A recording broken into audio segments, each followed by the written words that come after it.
Da sind wir hier auf der AIDA Cosma und jetzt geht's los mit unserer Reise von Dubai nach Mallorca. Wir haben gerade hier eingecheckt auf dem Schiff, allerdings ist die Kabine noch nicht frei. Und deswegen warten wir hier noch ein bisschen im Theatrium und hoffen, dass wir dann gleich unsere Kabine beziehen können. Ja, und dann kann es losgehen auf unserer dreiwöchigen Reise hier vom Orient bis ins Mittelmeer. Ja, moin und hallo, Guido hier vom Olix Channel. Schön, dass ihr wieder mit dabei seid. Wir sind wieder unterwegs, dieses Mal mit AIDA Cosma hier von Dubai bis nach Mallorca. Wir waren vor einigen Wochen ja schon auf einer Kreuzfahrt hier im Orient, da unter anderem dann auch 3 Tage hier in Dubai. Ich verlinke euch mal das Video, wenn ihr sehen wollt, was wir da alles erlebt haben. Ansonsten war Dubai dieses Mal nur unser Starthafen. Wir sind also direkt mittags losgefahren in Richtung Abu Dhabi. Am Nachmittag gab es noch einen Lektorenvortrag von unserer Lektorin Dorina Alika, die die gesamte Reise begleitet hat und tolle Vorträge gehalten hat. Abends gab es noch Abendessen im Steakhouse und noch am selben Tag der Anreise sind wir dann abends in Abu Dhabi angekommen.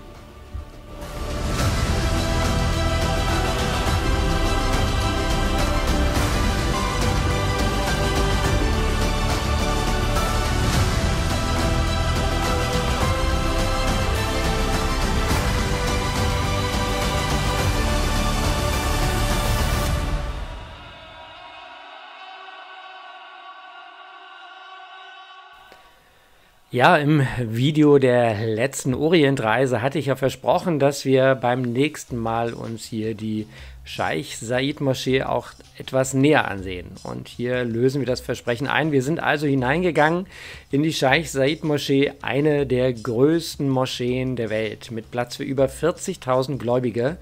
Und deswegen wird die Moschee unter den Einheimischen auch die große Moschee genannt. Und ich denke, diesen Namen trägt sie absolut zu Recht.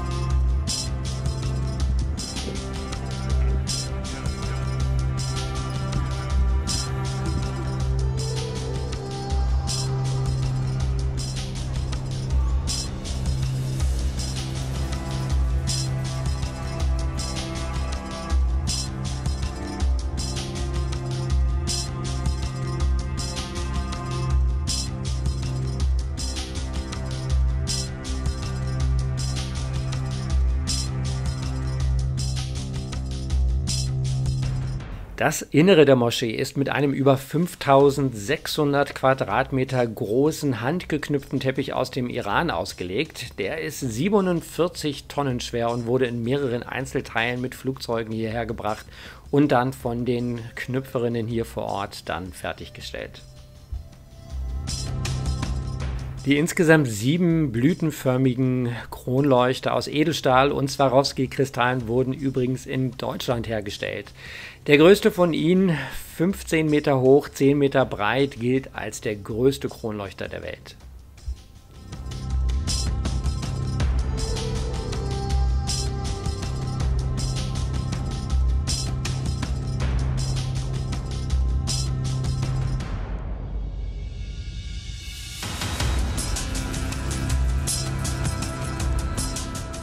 Und wer von der großen Moschee schon beeindruckt war, der wird hier beim nächsten Gebäude, was wir besichtigt haben, aus dem Staunen nicht mehr herauskommen.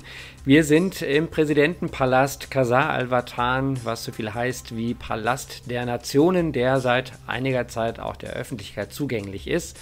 Das Gebäude ist von außen schon wirklich toll und beeindruckend, aber wenn man hineingeht, verschlägt es einem glatt den Atem.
Der prächtige Palast ist unter anderem Sitz des Kabinetts und des obersten Gerichtshofes der Vereinigten Arabischen Emirate und dient unter anderem auch für Staatsbesuche oder Gipfeltreffen.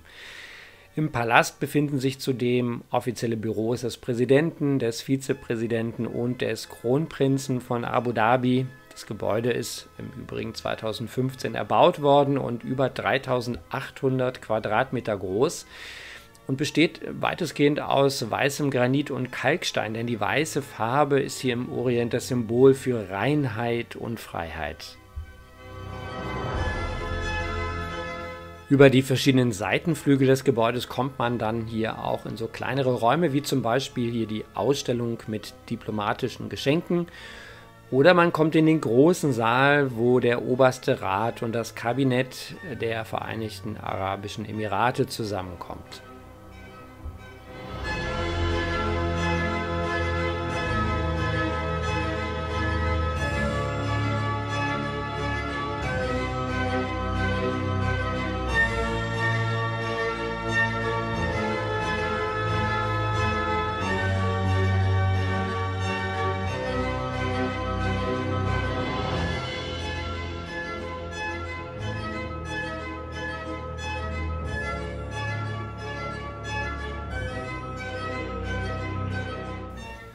Im Ostflügel des Palastes kommt man dann in das sogenannte Haus des Wissens mit einer beeindruckenden Sammlung seltener Artefakte, Bücher, Manuskripte, historische Karten oder Antiquitäten aus der arabischen Welt.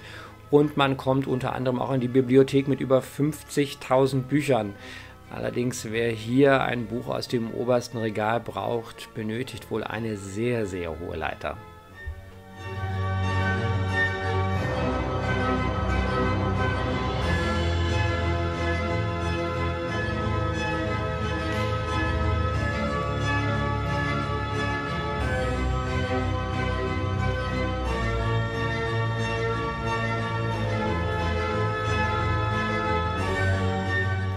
Der Palast ist täglich von 10 bis 20 Uhr geöffnet und die Eintrittskarten hier kosten 60 arabische Dirham.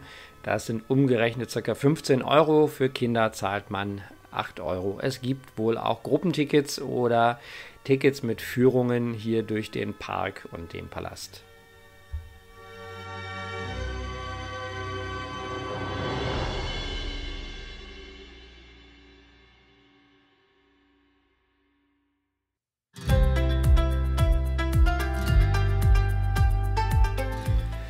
Wir haben den ersten Seetag der Reise und auch für diese Kreuzfahrt hatte sich bei Facebook eine Reisegruppe gebildet und es gab ein Facebook-Gruppentreffen hier in der Rockbox Bar auf Aida Cosma. Schön, dass ihr alle da seid, ihr Lieben. Das ist tatsächlich, muss ich an der Stelle sagen, für mich das größte Fan-Treffen, was ich bisher hatte. Ja, so. Und ich hatte schon viele Fan-Treffen. Ne? Ja, ist schon mal nicht schlecht.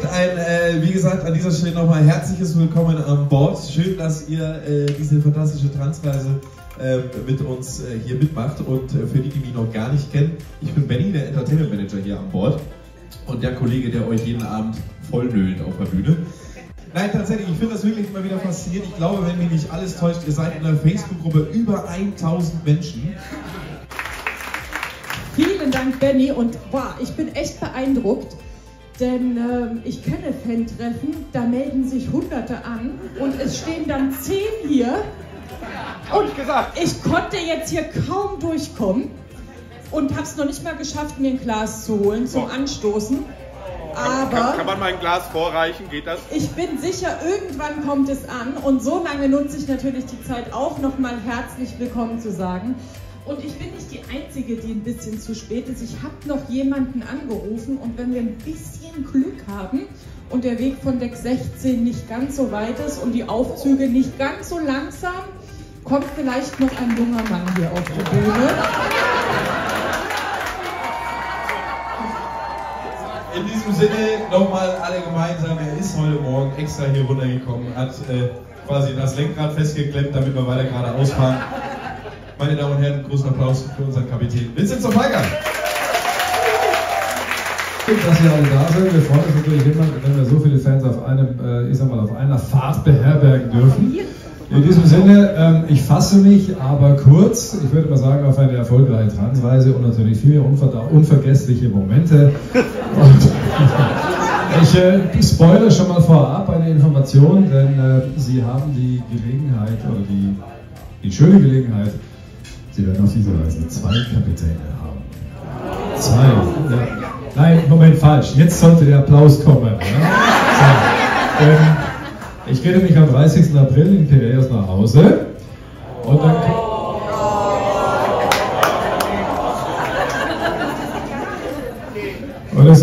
Und es kommt ein anderes. Es gibt 2 Kapitäne zum Preis von einer Reise. So, und bevor ich jetzt hier noch kurz rede, in diesem Sinne, auf eine erfolgreiche Transreise und auf Handys mit Zoom und ohne Teleskopstange. Ne? So, okay. Zum Wohle, cheerio!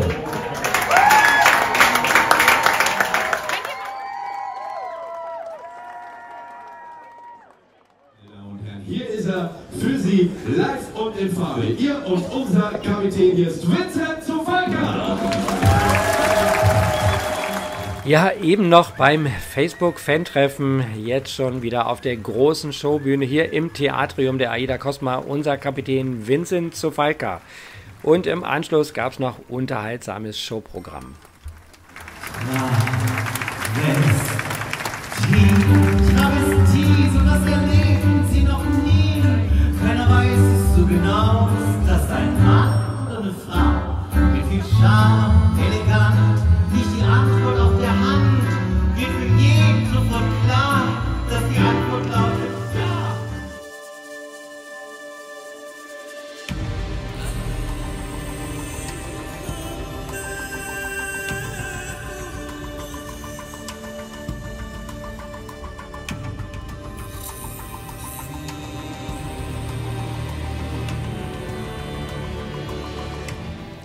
An Tag 4 unserer Reise sind wir in Maskat, der Hauptstadt des Omans, und wir besuchen hier die große Sultan Qaboos Moschee. Sie wurde 2001 eröffnet und trägt den Namen ihres Auftraggebers und Erbauers Sultan Qaboos.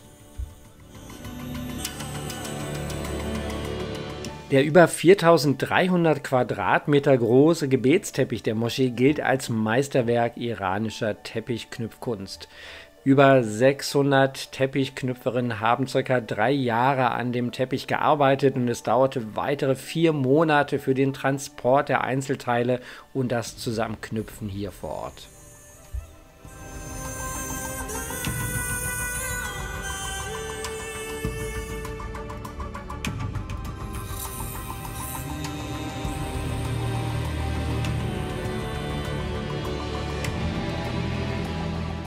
Der gesamte Gebäudekomplex ist ungefähr 4 Hektar groß und wurde aus ca. 300.000 Tonnen indischem Sandstein errichtet.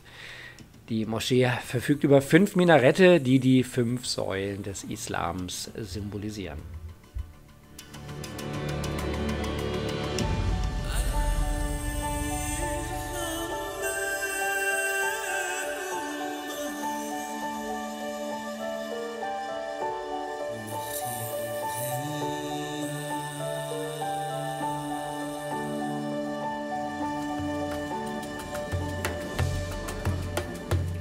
Weiter ging es hier zum Souk von Matrach. Dieser orientalische Markt gilt als einer der ältesten der arabischen Welt und blickt auf eine Vergangenheit von über 200 Jahren zurück. Matrach war schon seinerzeit eines der bedeutendsten Handelszentren des Omans. Hier wurden also Waren aus zum Beispiel Ländern wie Indien, China oder anderen orientalischen Nachbarstaaten umgeschlagen.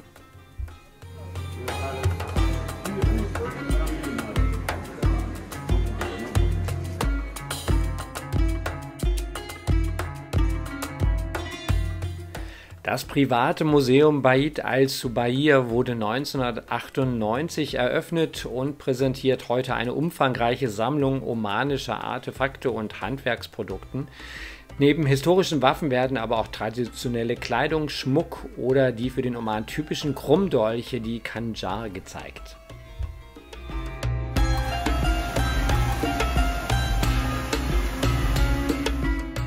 Der Museumskomplex besteht aus insgesamt 5 verschiedenen Gebäuden und einem dazugehörigen Garten, und dort findet man den Nachbau eines osmanischen Dorfes, welches der Sultan Qaboos höchstpersönlich für seine Architektur ausgezeichnet hat.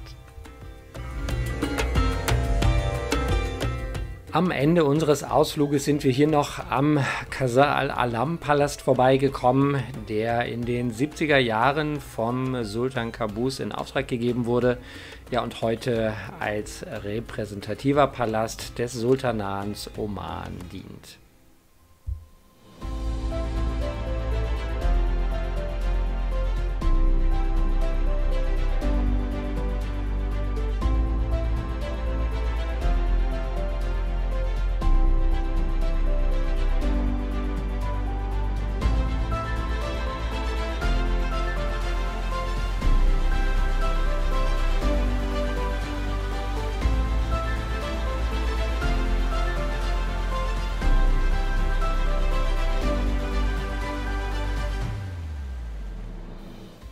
Ein weiterer Seetag diente der Erholung und Entspannung hier an Bord von AIDA Cosma.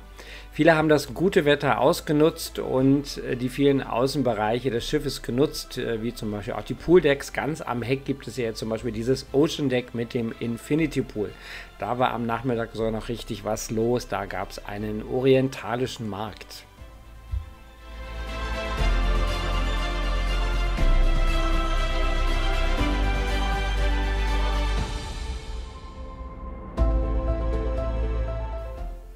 Wir sind in Salalah, hier im Südwesten des Omans bzw. der Region Dhofar.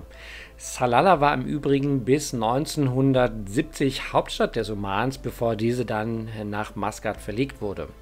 Was wir hier sehen, ist übrigens die Sultan Qaboos Moschee, und nein, nicht wundern, sie trägt tatsächlich den gleichen Namen wie ihre große Schwester in Maskat, denn sie wurde nach ihrem Gründer und Erbauer Sultan Qaboos benannt.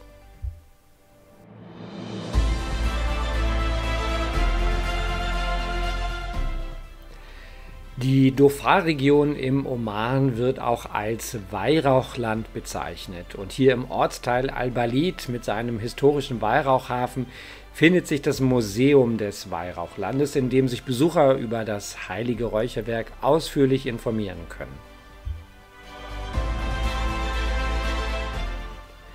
Im Museum wird die Route der alten Weihrauchstraße detailliert wiedergegeben. Diese führte über Wüsten und Meere bis nach Mitteleuropa.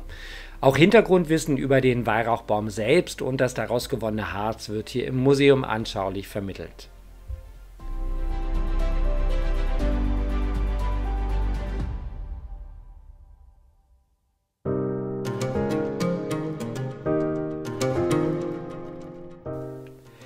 Wir sind hier noch vorbeigefahren am Sultanspalast von Salalah. Dieser ist für die Öffentlichkeit nicht zugänglich, das heißt, man kann hier nur von außen so ein bisschen über die Mauern schauen. Deswegen waren wir nur kurz hier und sind dann direkt weitergefahren hier zum Weihrauchmarkt.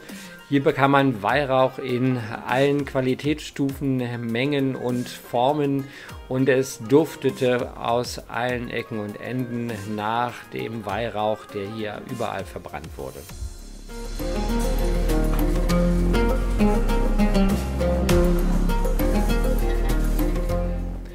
Neben Weihrauchbäumen gibt es hier auch eine ganze Reihe von Obstbäumen, aber vor allem auch Kokosnusspalmen. Und deswegen haben wir hier einmal kurz am Straßenrand Stopp gemacht bei einem kleinen Obst- und Kokosnussmarkt und konnten leckeres Kokoswasser probieren.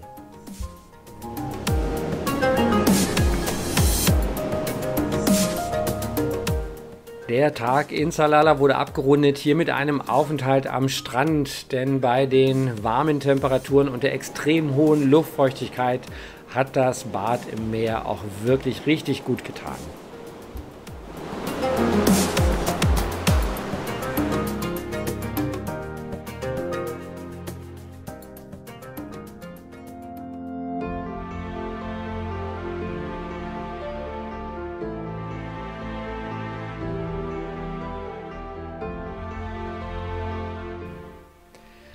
Jetzt sind alle Uhrzeiger auf Erholung eingestellt. Wir haben 5 Seetage vor uns bei herrlichstem Wetter.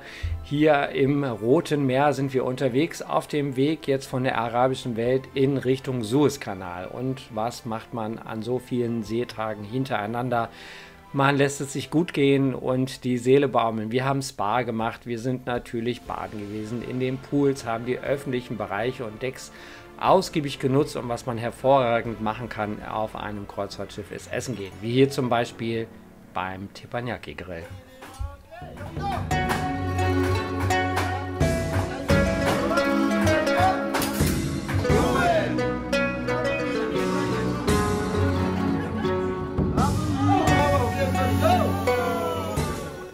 Neben dem Teppanyaki Grill gibt es noch weitere asiatische Restaurantalternativen hier an Bord von AIDA Cosma, wie zum Beispiel das East Buffet Restaurant, das Hot Pot asiatisches Fondue oder hier zu sehen das Sushi Haus.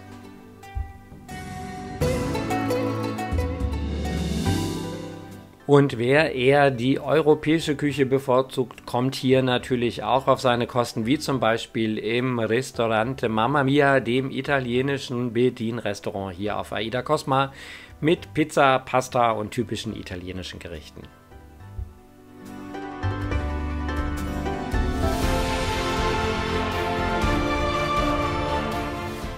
Aber die Entspannung kam definitiv nicht zu kurz. Ich habe auch einiges gelesen, der E-Book-Reader war mit einigen Büchern bestückt worden, und da wir nicht die ganz sportlichen sind, haben wir es aber zumindest mit Minigolf versucht. Das hat auch eine Menge Spaß gemacht. Zwischendurch haben wir auch mit Freunden Karten gespielt. Das bietet sich zum Beispiel hier vorne in der Art Bar an. Und es gibt natürlich Shows. Hier mal beispielhaft die Alles-Liebe-Show hier auf AIDA Cosma.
Und mit diesem Song und den Anzeigen hier an den seitlichen LEDs wurden die Geburtstagskinder dieser Reise geehrt. Das fand ich wirklich richtig nett.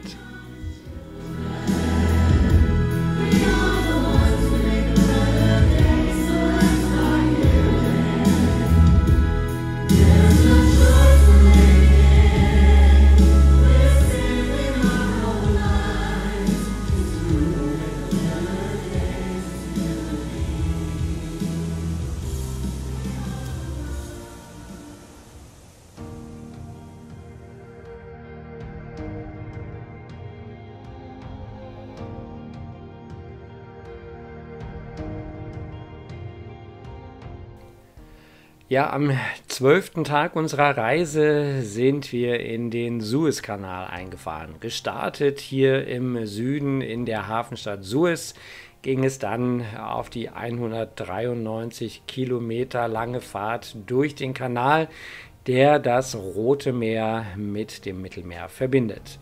1969 wurde der Kanal eröffnet und natürlich mehrmals vertieft und erweitert, bis er heute tatsächlich für die größten Kreuzfahrt- und Containerschiffe befahrbar ist.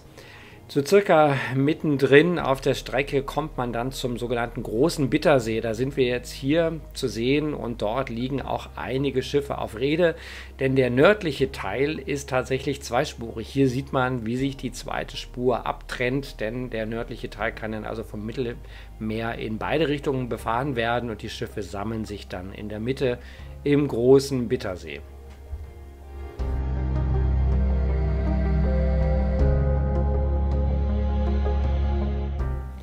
Circa 12% des weltweiten Seehandels passieren hier den Suezkanal und das sind im Jahr so um die 19.000 Schiffe, die hier durchfahren. Die Betreibergesellschaft verdient damit pro Jahr ca. 5 Milliarden US-Dollar, denn eine Durchfahrt kostet im Schnitt 300.000 US-Dollar.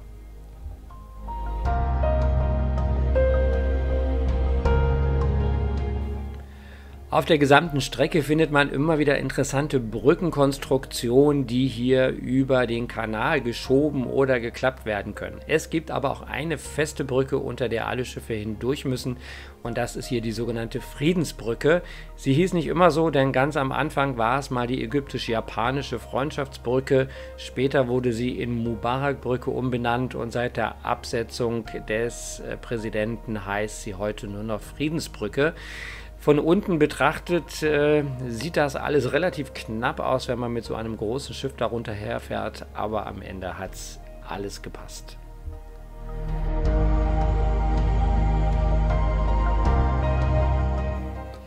Und wenn man am Ufer die Stadt Port Said sieht, dann weiß man, man hat es geschafft und ist durch den Kanal gekommen, denn jetzt sind wir hier im Mittelmeer und befinden uns jetzt auf dem Weg Richtung Israel.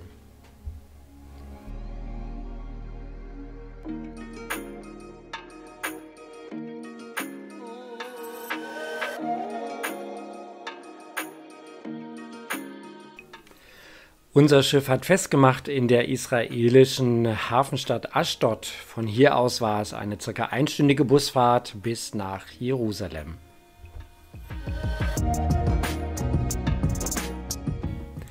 In Jerusalem begegnen sich viele Kulturen der Antike und Moderne. Die Altstadt ist in das jüdische, christliche, armenische und muslimische Viertel gegliedert und von einer aus osmanischer Zeit stammenden Befestigungsmauer umgeben.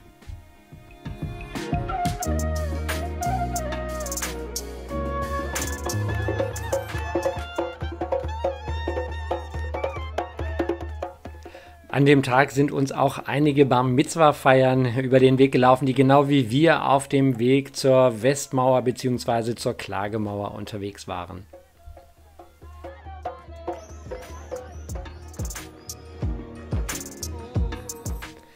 Die West- bzw. Klagemauer ist eine religiöse Stätte des Judentums hier im jüdischen Altstadtviertel von Jerusalem. Täglich besuchen viele Menschen die Westmauer, um zu beten, und viele stecken auch aufgeschriebene Gebete und Wünsche und Danksagungen in die Ritzen und Spalten der Mauer. Sie stellt für viele Juden ein Symbol für den ewigen bestehenden Bund zwischen Gott und seinem Volk dar.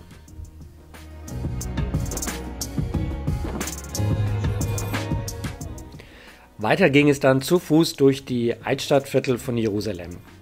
Der Stadtname Jerusalem, da wird immer wieder darüber spekuliert, was er eigentlich bedeutet.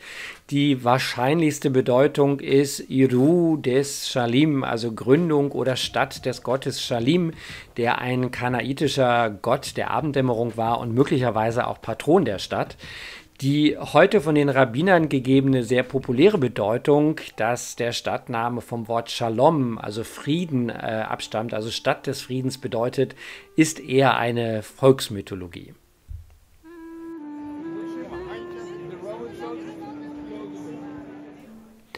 Hier sind wir an der Grabeskirche, die in der Altstadt von Jerusalem steht, an der überlieferten Stelle der Kreuzigung und des Grabes Jesu. Die Kirche zählt heute natürlich zu den größten Heiligtümern des Christentums, ist aber eine sogenannte Simultankirche, dient also verschiedenen Konfessionen. Die Grabeskirche wird tatsächlich nur so in der westlichen Kirche bezeichnet. Die Ostkirche bzw. auch die orthodoxen Christen bezeichnen sie als Auferstehungskirche.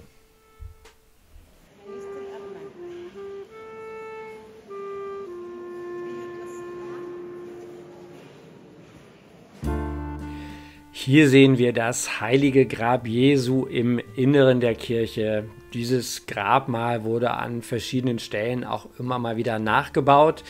Und es gibt tatsächlich auch andere Kirchen weltweit, die sich Grabeskirche nennen, wie zum Beispiel auch der St. Petersdom in Rom. Als heiliges Grab ist jedoch stets hier die Grabeskirche Christi in Jerusalem gemeint.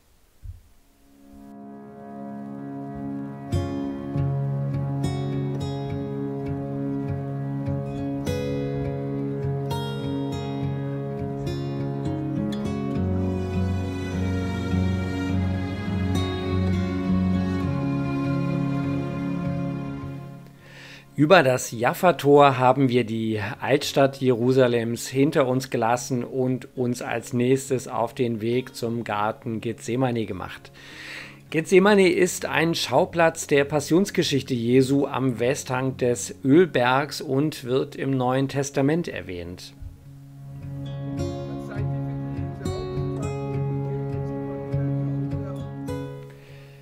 Der biblischen Überlieferung nach geht Jesus nach dem letzten Abendmahl zusammen mit seinen Jüngern außer Judas vom Zionsberg hier nach Gethsemane. Er weiß, was auf ihn zukommt, aber er versucht auch nicht seinem Schicksal zu entgehen. Nach dem Verrat von Judas verbringt Jesus hier die letzte Nacht vor seiner Kreuzigung, bevor er von den römischen Wachleuten verhaftet wurde.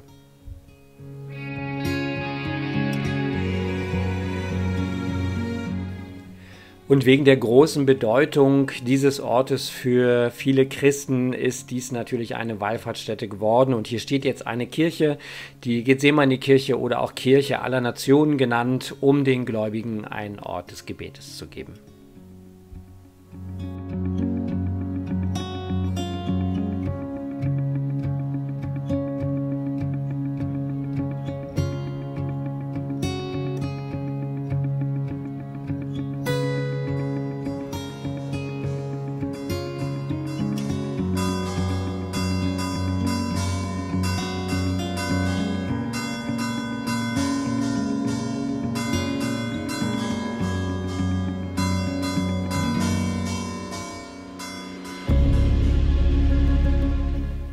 Nach einem ganz besonderen Tag in Israel bzw. direkt in Jerusalem haben wir uns wieder auf den Weg gemacht und nach einem Seetag sind wir angekommen in Griechenland. Wir sind zu Besuch auf Kreta, der größten griechischen Insel bzw. hier in der Inselhauptstadt Heraklion.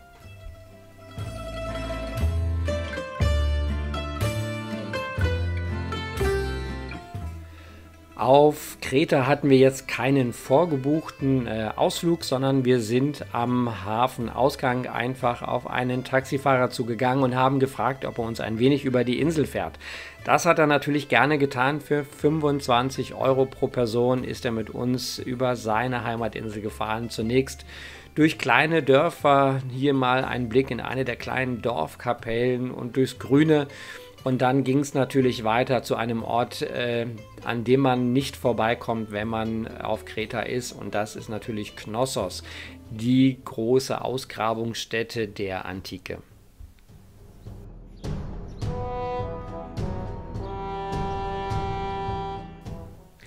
Der Palast von Knossos bzw. die Ausgrabungsstätte befindet sich nur ca. 5 Kilometer außerhalb der Hauptstadt Heraklions und ist nicht nur einer der größten Kulturschätze der Insel Kretas, sondern auch eine der wichtigsten Sehenswürdigkeiten Griechenlands insgesamt.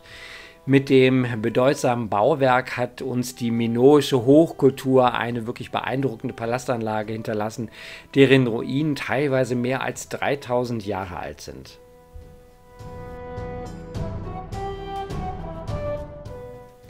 Die minoische Kultur ist uns eher als Sage bekannt, nämlich die Sage des Minotaurus. König Minos erhielt vom Gott Poseidon einen wunderschönen weißen Stier als Geschenk. Dieser war als Opfer für den Göttervater Zeus gedacht. Allerdings war Minos von dem Stier so angetan, dass er dies nicht übers Herz brachte und stattdessen ein anderes Tier zum Opfer brachte. Da Zeus darüber sehr wütend war, veranlasste er, dass die Frau des Königs den Minotaurus zur Welt brachte. Dieses Ungeheuer war halb Stier und halb Mensch und verspeiste Menschen, so dass er vom Minos ins Labyrinth gesperrt wurde.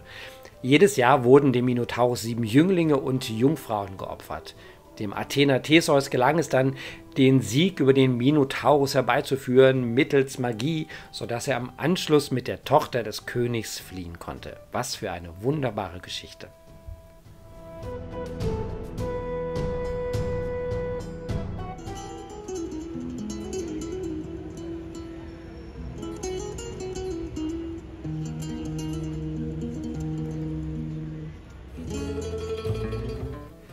Wir sind zurück in Heraklion oder besser gesagt Heraklio, so wird sie griechisch bezeichnet. Ja, eine moderne, quirlige und mediterrane Stadt mit über 170.000 Einwohnern. Die Stadt ist die viertgrößte Griechenlands und sogar die größte, die nicht auf dem Festland liegt.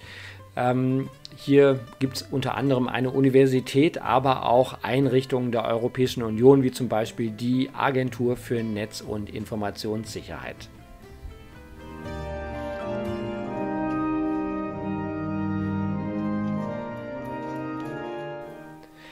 Die Minas-Kathedrale ist die orthodoxe Kathedrale des Erzbistums Kreta und Sitz des Erzbischofs. Die Kreuzkuppelkirche wurde nach 32-jähriger Bauzeit 1895 eingeweiht und bietet als eine der größten Kathedralen Griechenlands Platz für ca. 8000 Gläubige. Namensgeber ist der heilige Minas, der Schutzheilige der Stadt.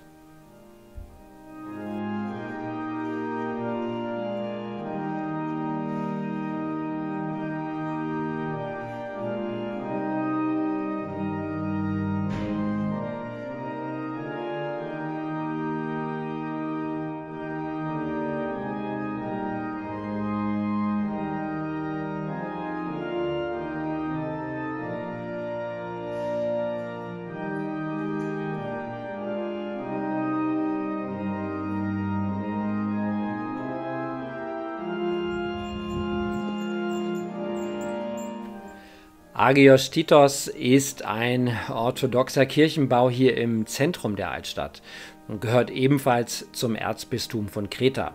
Unter anderem beherbergt sie die Schädelreliquie des heiligen Titos.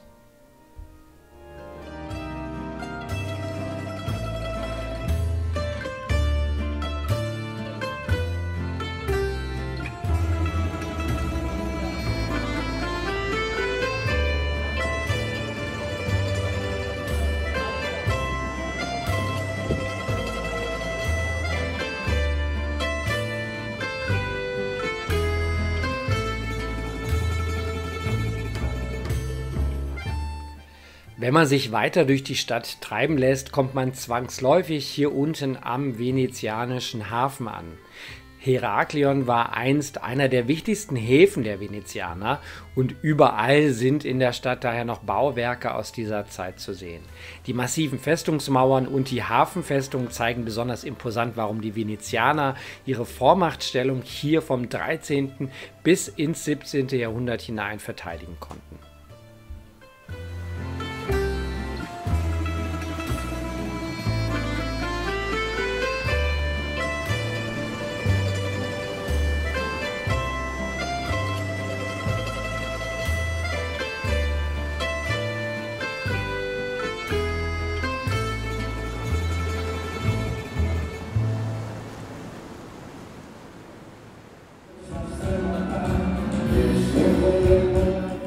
Zurück auf dem Schiff gab es dann noch einen griechischen Abend. Hier im Beach Club hat die Schiffsband gespielt, die zufällig tatsächlich Griechen sind und deswegen einen tollen griechischen Abend gestalten konnten.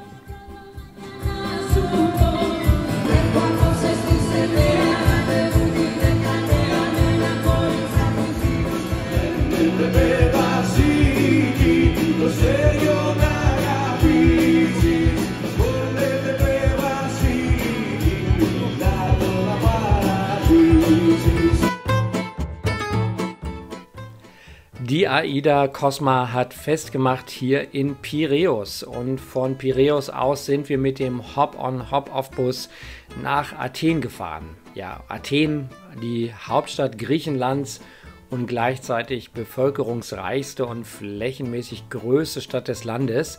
Schätzungen zufolge, und es liegt daran, dass es hier keine Meldepflicht in Griechenland gibt, leben hier im Ballungsraum um Athen herum ca. 5 Millionen Menschen.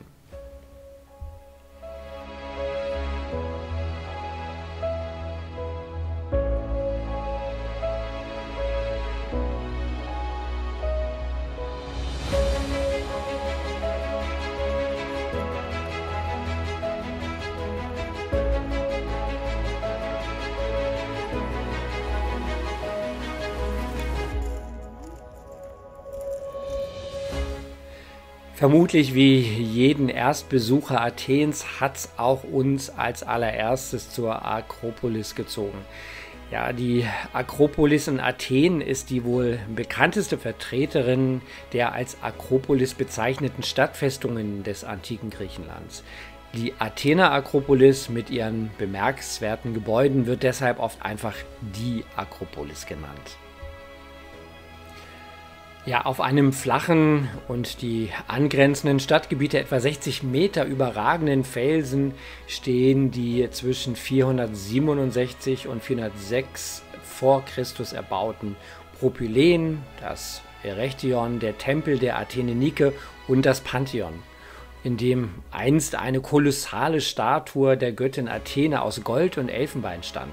Eine stark verkleinerte Replik dieser Statue befindet sich im Übrigen heute im Archäologischen Nationalmuseum von Athen. Die Akropolis in Athen ist seit 1987 Teil des UNESCO-Weltkulturerbes.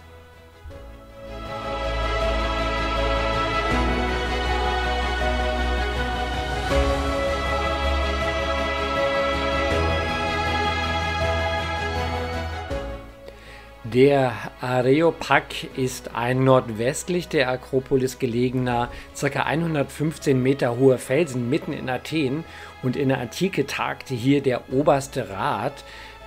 Heute jedoch ist dieser Felsen einfach einer der beliebtesten Selfie-Hotspots von Athen, denn von hier aus hat man entweder einen fantastischen Überblick über die Stadt oder, wenn man sich umdreht, direkt zur Akropolis, sodass dieser Felsen heute übervölkert ist von Menschen, die mit ihren Handys wunderschöne Fotos machen möchten.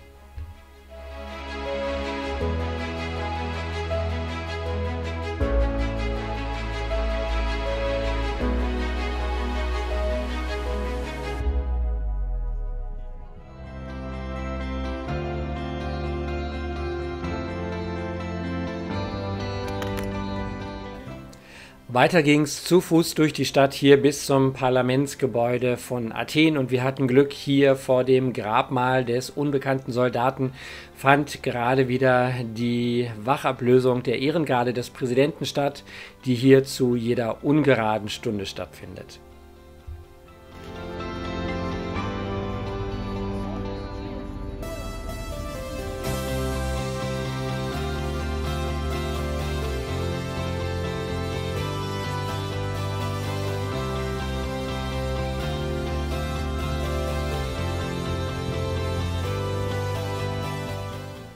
Der Nationalgarten hier in Athen liegt direkt hinter dem Parlamentsgebäude und gilt einigen Menschen als der schönste Park Griechenlands. Die meisten Menschen, die den öffentlichen Garten hier pflegen sollen, im Übrigen ehrenamtlich arbeiten, da Griechenland chronisch pleite ist und die finanzschwache Stadt und der Staat oft zu wenig Geld für die Pflege der Grünanlagen hat.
Die Kathedrale Mariä Verkündigung wird umgangssprachlich meist kurz nur Metropolis genannt und ist der Sitz des orthodoxen Erzbischofs von Athen. Im Inneren der Kirche sieht man reich geschmückte Fresken, Ikonen und Steinmetzarbeiten, deren Stil sich an den byzantinischen Formen anlehnt. Wichtige Heiligtümer hier in der Kathedrale sind die Schreine der heiligen Philothea und des Patriarchen Gregor V., der als Märtyrer für die Freiheit Griechenlands und der Orthodoxie verehrt wird.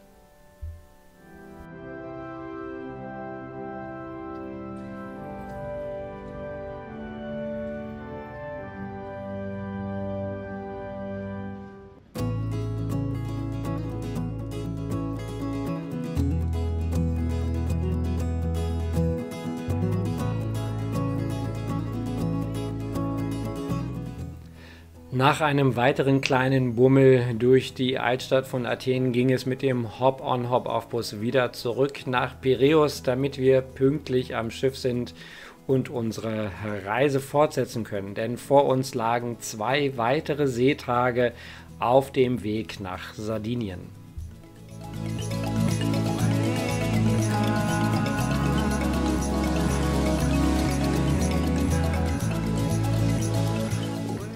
AIDA hat vor einiger Zeit ja die Rechte für verschiedene TV-Formate erworben, wie zum Beispiel Wer wird Millionär oder die Pyramide und unter anderem auch für The Voice. Und deswegen gibt es hier auf AIDA Cosma an einem Abend die Show The Voice of the Ocean, wo gecastete Passagiere präsentieren können, was sie sängerisch so drauf haben und die Jury überzeugen müssen, die tatsächlich auch wie im Fernsehformat mit umgedrehten Stühlen vor der Bühne sitzen.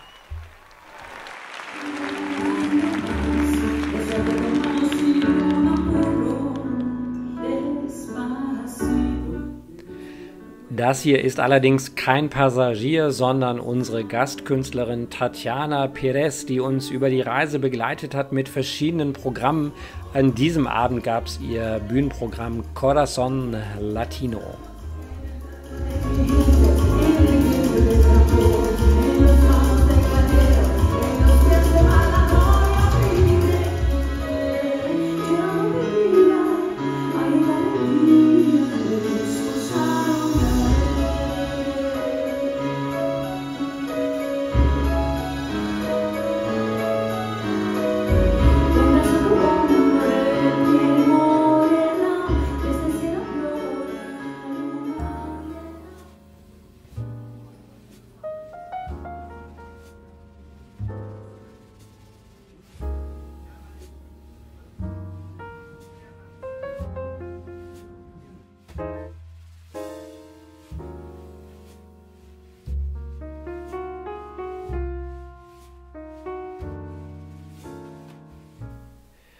Und heute hatten wir ein ganz besonderes Abendessen im Rossini-Restaurant. Das Rossini ist das Fine-Dining-Restaurant hier auf AIDA Cosma. Und da gibt es abends immer ein leckeres Menü. Allerdings dieses Mal war es etwas anders und so hieß es auch Rossini einmal anders.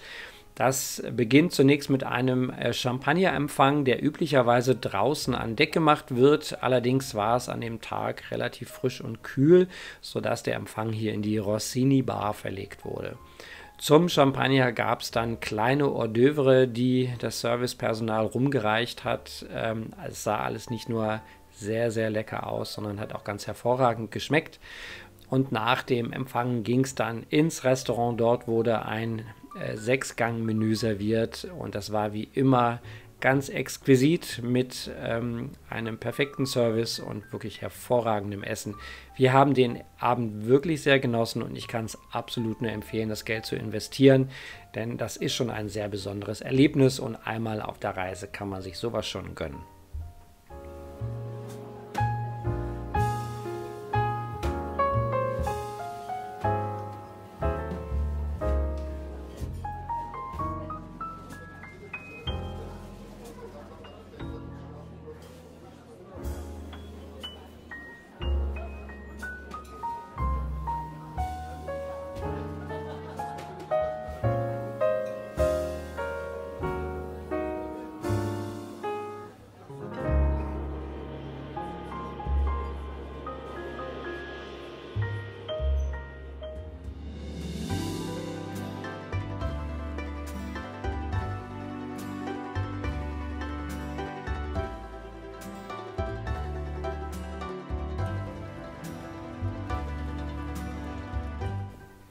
Wir sind in Italien angekommen und um genauer zu sein, auf Sardinien und hier in der Inselhauptstadt Cagliari. Wir haben auch hier wieder keinen festen Ausflug gebucht, sondern sind dann zu Fuß in die Stadt gegangen. Das geht hier in Cagliari auch wirklich ganz einfach, denn das Schiff liegt direkt am Fuße der Stadt. Man muss nur ein ganz kleines Stück mit dem Hafenshuttle dann fahren, um das Hafengelände zu verlassen, und von dort aus kann man zu Fuß direkt hier in die Stadt laufen.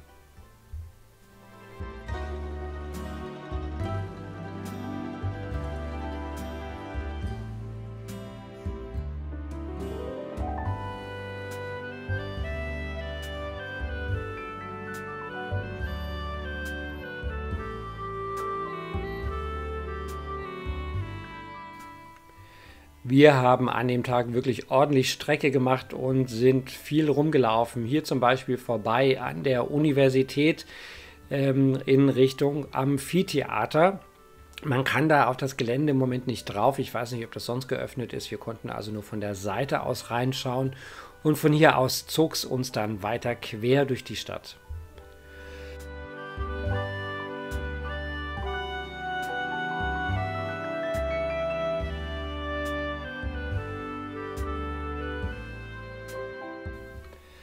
Cagliari ist die größte Stadt Sardiniens mit ca. 150.000 Einwohnern. Die Sarden selber sagen allerdings nicht Cagliari, sondern Casteru zu ihrer Stadt.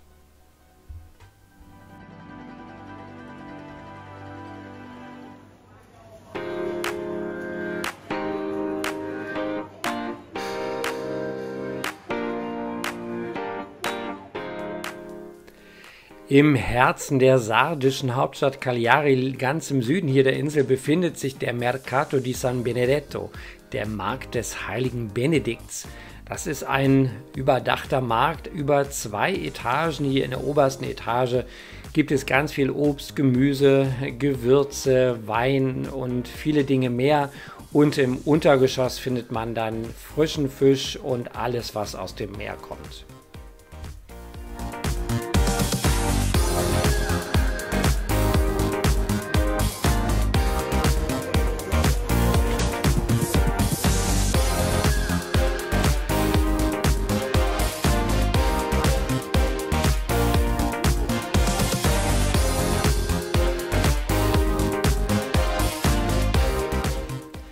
Sardinien hat eine sehr bewegte Vergangenheit. Zeitweise gehörte die Insel sogar mal den österreichischen Habsburgern, kam jedoch 1718 an das Haus Savoyen, das das Königreich Sardinien-Piemont etablierte, und damit gehört es seit 1861 zu Italien.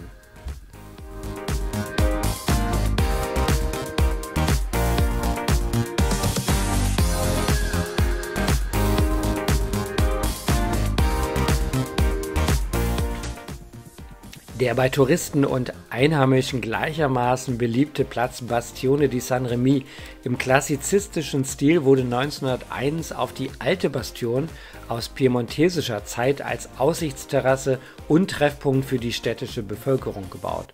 Und ich muss sagen, es gibt insgesamt auch ein ganz hübsches Fotomotiv.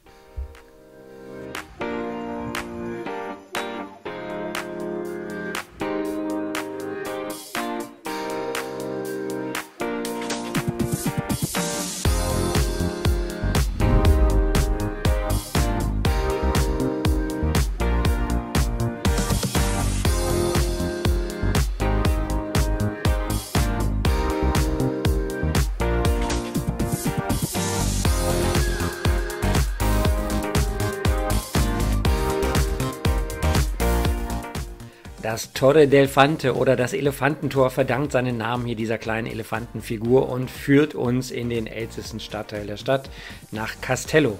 Und dort gelangen wir dann zur Kathedrale Santa Maria di Castello. Und da schauen wir jetzt einmal hinein, denn es ist wirklich wahnsinnig beeindruckend, was sich hinter dieser schlichten Fassade verbirgt.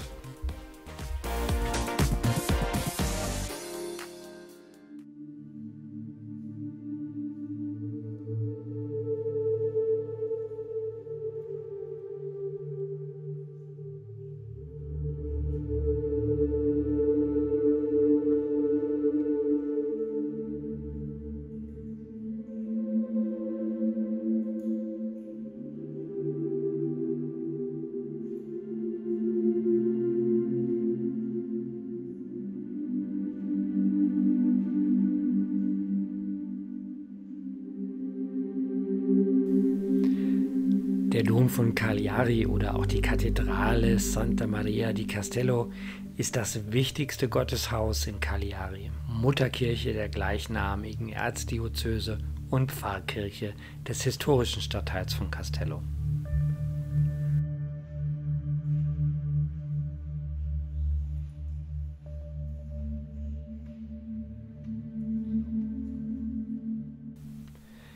Die Kirche ist eine Mischung aus verschiedenen Kunststilen und wurde im 13. Jahrhundert im pisanischen romanischen Stil erbaut. Die Kathedrale ist nicht nur ein wichtiger Ort für den katholischen Gottesdienst, wo die wichtigsten liturgischen Feiern des Jahres unter dem Vorsitz des Erzbischofs stattfinden, sondern auch eines der bekanntesten und meistbesuchtesten Bauwerke Cagliaris.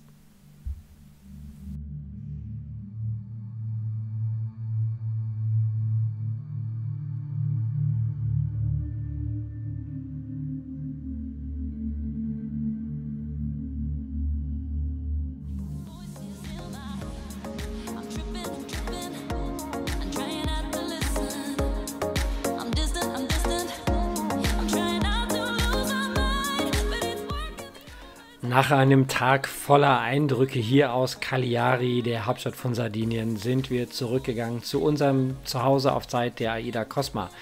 Das Abendessen gab es dann im Beach House, ja, ein Restaurant, was wir sehr mögen, mit frischer, moderner, einfacher und köstlicher Crossover-Küche. Wir können es nur empfehlen, wir waren mehrmals hier essen und es hat uns jedes Mal hervorragend geschmeckt.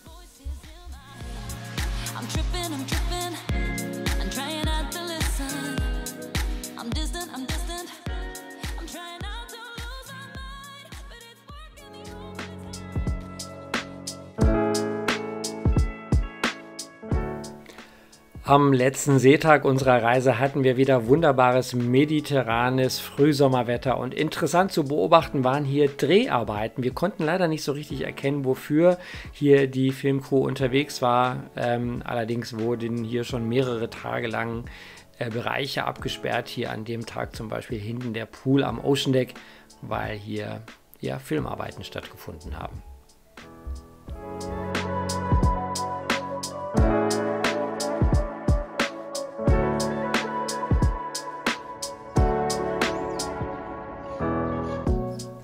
Wir sind in Barcelona, der Hauptstadt Kataloniens und nach Madrid der zweitgrößten Stadt Spaniens. Wir kennen Barcelona schon von einer anderen Kreuzfahrt. Ich verlinke euch die hier einmal im Video. Da haben wir uns die Stadt auch tatsächlich sehr intensiv angesehen. Heute hatten wir einen Tag der Parks vor uns und wollten die schönen Parks und Grünanlagen Barcelonas erkunden.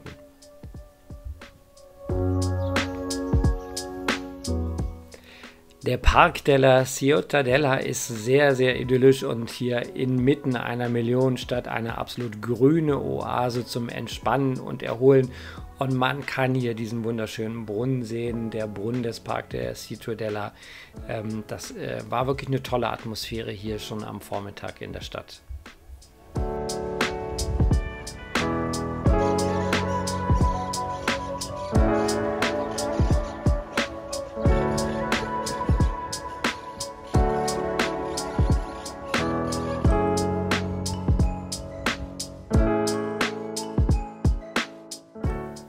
Und direkt an einem der Ausgänge des Parks kommt man hier zum Triumphbogen und da gab es auch wirklich eine Menge zu sehen.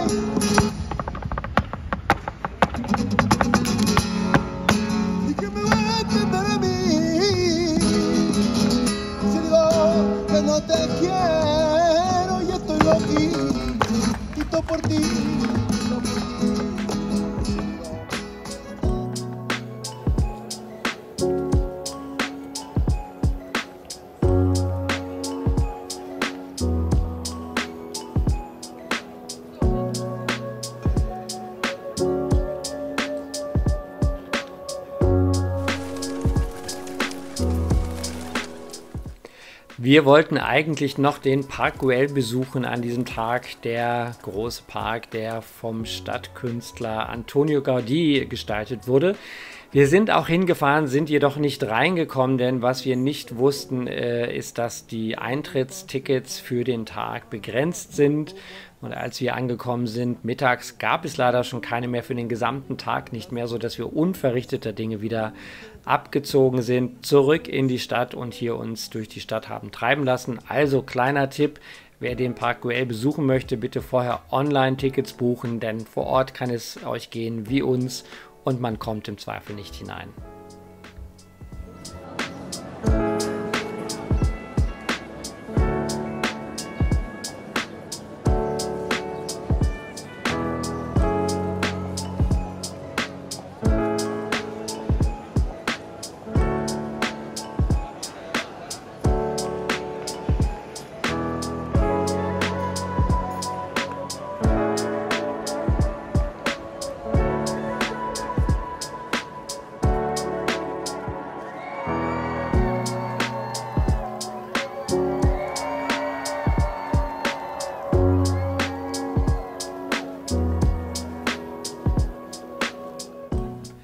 Und über die Einkaufs- und Flaniermeile La Rambla ging es dann zurück zum Hafen. Der Shuttlebus bringt einen dann direkt wieder zum Schiff zurück.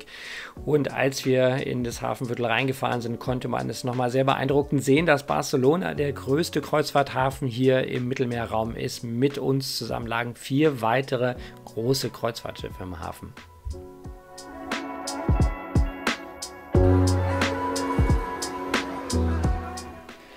Ja, und mit dem letzten Auslaufen hier aus Barcelona geht diese Reise und damit auch dieses Kreuzfahrtvideo so langsam zu Ende, denn am nächsten Tag sind wir in Mallorca dann nur noch von Bord gegangen.